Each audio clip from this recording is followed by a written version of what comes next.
कोलकाता के ward number 39 में तृणमूल कांग्रेस की लोकप्रियता ने एक नया मुकाम छू लिया।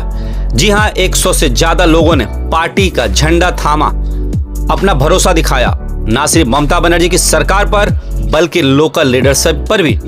इस खास मौके पर मौजूद थे जोड़ासांको विधानसभा के एमएलए विवेक गुप्ता, जिन्होंने नए शामिल होने वाले लोगों का स्वागत किया और कहा, राज्य ममता दीदी के नेतृत्व में उन्नति की नए रास्ते पर है और लोगों का यह भरोसा उसी की प्रमाण है। नए शामिल होने वाले लोगों ने भी काउंसलर मोहम्मद जसीमुद्दीन की काम की खुले दिल से तारीफ की। उन्होंने कहा कि हमें चाहिए ऐसा ही नेता जो जमीन पर उतरकर आवाम की बात सुने, उनके दर्द को समझे, उनके लिए काम करे। इस प्रोग्राम में एक और दिल छू लेने वाला पल था जब आया लोगों के दरमियान, जरूरतमंद औरतों के दरमियान 150 से ज्यादा जरूरतमंद औरतों को कपड़े तकसीम किए गए, जिन्हें जीवन की जरूरत का बोझ उठाने में मुश्किलें होती है। उन्हें सौगात में साड़ियां दी गई। खुशियों से झूम उठी महिलाओं ने कहा, यह सिर्फ कपड़ा नहीं, उम्मीद की नई रोशनी है। इस कार्यक्रम के अंत में काउंसलर मोहम्मद जसीमुद्दीन ने ईद उल अजहा के बधाई देते हुए सभी नागरिकों से शांति और भाईचारे के साथ त्योहार मनाने की अपील की। उनका पैगाम था, आपस में मोहब्बत और एक दूसरे का धर्म का सम्मान ही हमारे असली त्योहार है। वार्ड नंबर 39 से एक सीधा संदेश, जहां हो विकास, इंसानियत और एकजुटता, वहीं होती है असली सियासत। आइए देखते हैं आगे की पूरी वीडियो। देखिए, हम तो चाहेंगे बंगाल का हर बच्चा तृणमूल में शामिल हो, मगर कुछ लोग जो है कभी कभी दूसरों के बहकावे में इधर उधर चले जाते हैं। हमें बहुत खुशी है कि आज इस उड़ियापाड़ा अंचल के जो लोग हैं, ये लोग खुद सामने से चल कर आए और बोले हम ममता बनर्जी की सेना में शामिल होना चाहते हैं, उनके साथ कंधा से कंधा मिला के बंगाल को सोनार बंगला बनाना चाहते हैं। तो आज रविवार का दिन, जब छुट्टी का दिन होता है, जहाँ सब लोग का काम का नुकसान नहीं होता है, वो उस दिन को हमने चुना और यहाँ पे हमने सबको शामिल करवाया। और बकरीद के, ईद उल जुहा के पावन मौके पर हमने लोगों को, कुछ लोगों को, जो हमारी महिलाएं, हमारी माताएं बहनें हैं, आपको जैसा कि मालूम है, ये सबसे बड़ा राज्य है जहाँ पे एक महिला मुख्यमंत्री है, भारत में 2 ही है, तो उसमें हम लोग महिला का सम्मान करते हैं। उनको एक एक साड़ी भी हम लोगों ने फ्री में डिस्ट्रीब्यूशन किया है। देखिए क्या है, ये तो एक दलगत राजनीति का हिस्सा है कि पोस्ट एक को मिलता है, मगर हमारे तृणमूल एक बहुत बड़ी खासियत है कि ममता बनर्जी के अलावा किसी के पास पोस्ट नहीं है, हम लोग सब कर्मी। मगर कुछ लोगों को गलतफहमी हो जाती कि उनको कर्मी नहीं बनना है, उनको लीडर बनना है। देखिए, लीडर आप तभी बन सकते जब आप कर्मी बनेंगे, और लीडर वो होता है जिसकी लोग बात सुनते हैं, आपकी इज्जत करते हैं।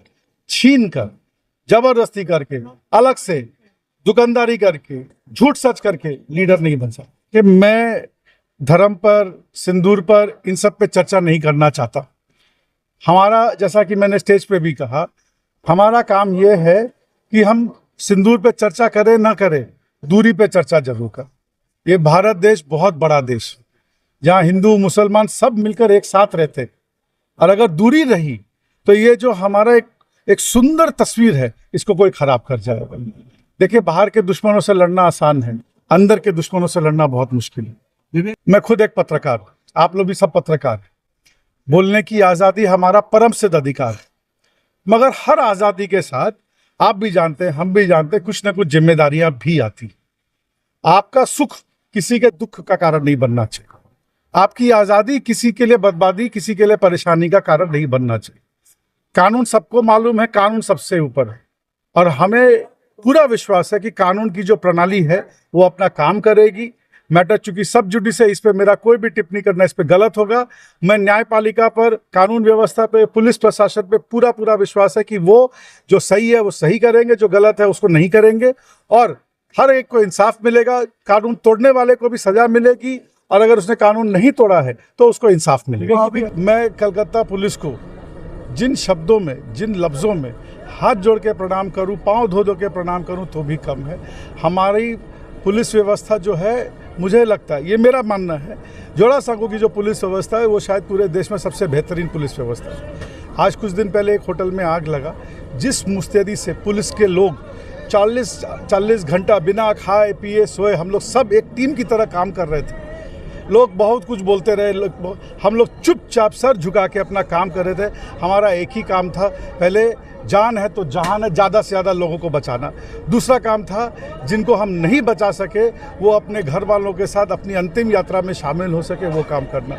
और वही नहीं, दिन भर से आज पुलिस जो है हर मामले में आगे से आगे रहती है, आपकी हमारी रक्षा करने के लिए, आपकी हमारी मदद करने के लिए। किसी का पर्स चोरी होता तो पुलिस है, किसी का कोई धोखाधड़ी होता तो पुलिस है, और पुलिस बहुत अच्छा काम करती है। और मैं आप लोग की जानकारी के लिए कहना चाहता हूँ, खासकर जोड़ासांकू में, ये नहीं कहता कि मेरा कोई उसमें क्रेडिट है, क्रेडिट सारा पुलिस को जाता है। और मेरे यहाँ 2021 से मेरा चुनाव हुआ था, तब से मैं रेगुलरली जो है क्राइम के आंकड़े मॉनिटर कर रहा हूँ।